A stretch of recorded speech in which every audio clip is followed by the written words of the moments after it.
Bonjour, Cécile encore. On est le 30 janvier 2025. Alors, je viens sur la trompette aujourd'hui encore et je viens proclamer le retour de notre Seigneur Jésus-Christ. Amen. Alors, aujourd'hui, je viens parler, de tourner, n'est-ce pas, notre vie entière vers les préceptes de Dieu et non vers le gain. Alors, on trouve cela dans les psaumes 119.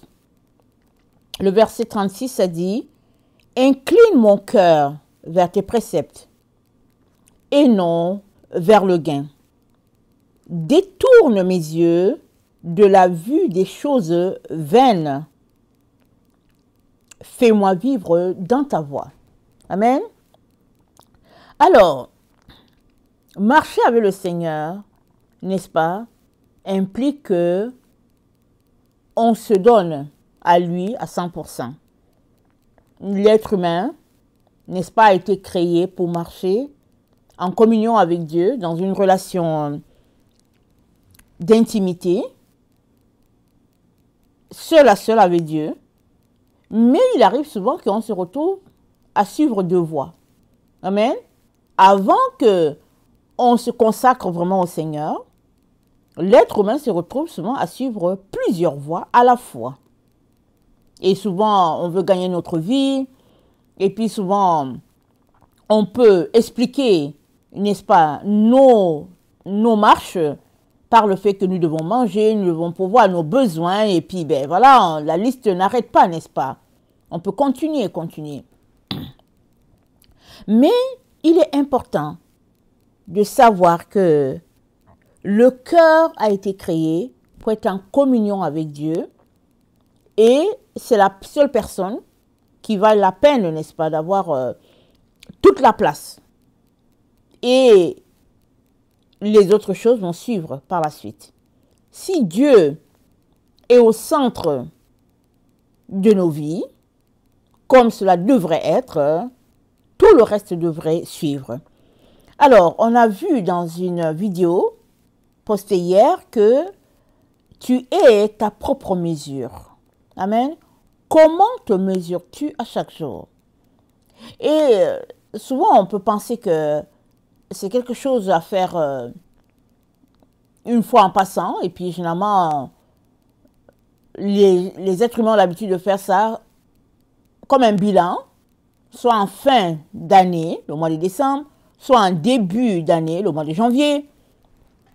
Mais au fait, lisant la parole de Dieu, on se rend compte que c'est quelque chose de quotidien qu'on est appelé à faire parce que Dieu nous dit dans sa parole que si tu te juges, amen, tu ne seras pas jugé. Et il dit, ne te concentre pas à enlever, n'est-ce pas, la poutre, la paille, pardon. Ne te concentre pas à enlever la paille dans l'œil de l'autre, mais concentre-toi à enlever la poutre de ton propre œil. Question de dire que on est prompt, n'est-ce pas, à regarder l'erreur dans la vie de l'autre, alors qu'en réalité, le gros de l'erreur à enlever, c'est en nous-mêmes. C'est pourquoi Dieu le qualifie de poutre. Amen. Parce que c'est dans notre œil. Ça dérange quand on a un cil qui tombe dans l'œil, ça dérange. Quand on a un petit grain de poussière dans l'œil, on est dérangé.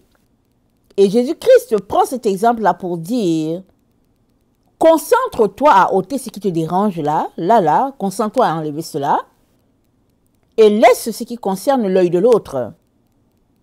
Autrement dit, concentre-toi à régler ta relation avec le Seigneur, à ôter ce qui grinche dans ta relation avec le Seigneur, et tout le reste va se placer. Alors, ce n'est que dans un examen de conscience, n'est-ce pas, à tous les jours, que tu vas arriver à réaliser que, tiens, moi j'ai une poutre dans mon œil, alors de quoi est-ce que je me mêle? À vouloir enlever la paille de l'autre. Amen. C'est comme ça. Pourquoi est-ce que je me concentre à enlever la paille de l'autre alors que moi j'ai une poutre? Et arriver à cette prise de conscience requiert que tu aies choisi, n'est-ce pas, de faire un checking en toi à tous les jours. Et je nous suggère que ce soit une habitude de vie. Souvent, on se dit que bon, je n'ai pas le temps, je dois lire ma Bible, je dois prier, je dois faire ceci. On a une liste, on a lu la liste et puis ben voilà, on énumère, on énumère. Mais en fait, ça fait partie de la liste au fait. Le checking que nous avons dans notre relation avec Dieu, ça fait partie de la liste.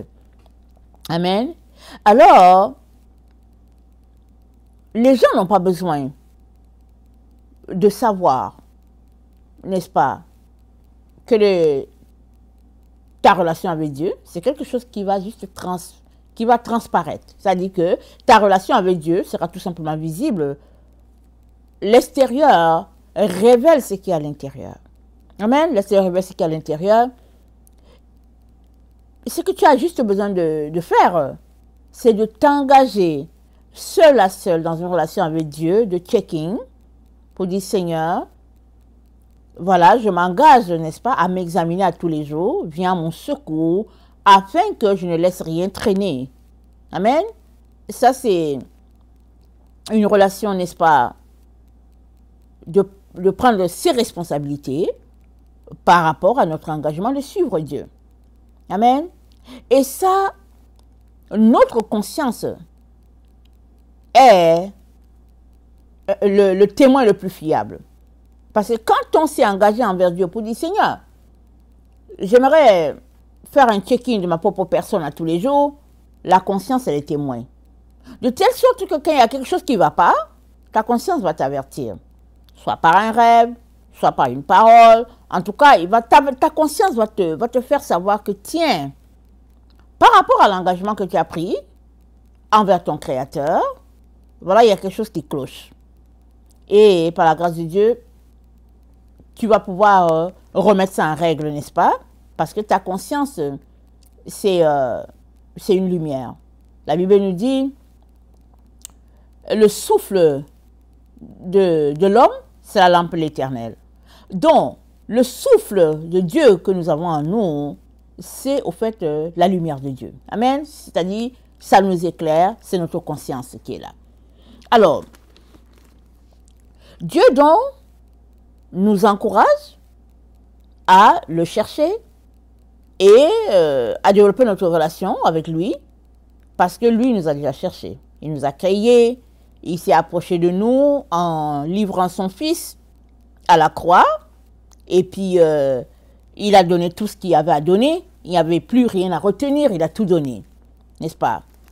Et il nous revient à nous, en réponse à ce que Jésus-Christ a fait, de pouvoir marcher dans une relation de proximité, d'intimité, pour ne pas être écarté de Dieu, amen, et aussi pour grandir. C'est comme Jésus-Christ a dit, sans moi, vous ne pouvez rien faire. Il a dit, sans moi, vous ne pouvez rien. Il dit, si tu ne restes pas accroché à l'arbre, tu ne peux rien, parce que si tu es coupé de l'arbre, alors que la sève quitte la racine et puis elle monte jusqu'à l'arbre, toi, tu ne recevras rien parce que tu es coupé. Amen. Et Dieu nous appelle donc à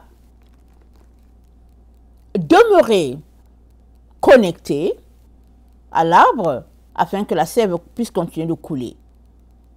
Et dans cet examen donc de conscience dans laquelle beaucoup de personnes sont, même si elles n'ont pas une relation avec Dieu, il y a plusieurs personnes qui enquêtent, n'est-ce pas, d'un certain bonheur, d'une certaine aisance, n'est-ce pas, dans la vie.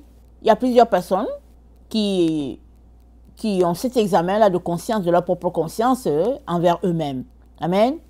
Et c'est ça que le Seigneur aimerait que nous puissions avoir. Quand il dit, on te mesurera avec ta propre mesure. Amen. C'est avec ta propre mesure que tu seras mesuré. Ce n'est pas par rapport à l'autre que Dieu te mesure, mais c'est par rapport à toi-même que tu es mesuré. Voilà pourquoi je nous encourage à faire cet examen de prise de conscience de ce qui se passe dans notre relation avec Dieu. Et la parabole des mines, n'est-ce pas? On l'explique d'une manière de prospérité, comment Dieu nous a bénis et comment nous sommes appelés à faire prospérer nos talents pour aussi que ça rapporte, n'est-ce pas? Ça, c'est un peu l'histoire de la parabole des mines. Et la parabole des mines ou la parabole des talents, les deux se ressemblent. Il y a quelques différences, mais les deux se ressemblent. Alors, en étudiant cette parabole, le Seigneur m'a montré quelque chose, n'est-ce pas, qui m'a accroché, ce que je n'avais pas vu avant. C'est le fait que la troisième personne, ça c'est dans la parabole des mines. Amen, ça c'est dans Luc 19, le verset 20 à 28. Dans cette parabole-là, un homme de classe distinguée est parti en voyage, mais avant de partir, il a distribué des talents à ses serviteurs afin qu'ils le fassent fructifier. Il avait 10, dont il a distribué 10, c'est-à-dire que chacun a reçu un. Il y en a un qui l'a multiplié et puis il a reçu 10 autres. Un autre a multiplié et il a reçu 5. Amen. Et un autre a dit, il est parti, il a pris ça, il a emballé ça dans un linge et il a mis ça dans la terre afin que cela ne puisse rien produire. Amen.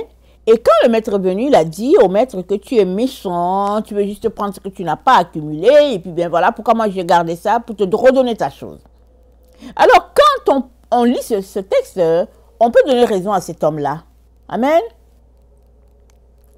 On pourrait lui donner raison pour dire que, dans le fond, c'est son droit de juger son maître comme il veut et puis de penser ce qu'il pense, parce qu'on est dans le temps où chacun est libre de donner son opinion. Et puis on donne notre opinion et puis ben, on dit, bon, moi j'ai raison.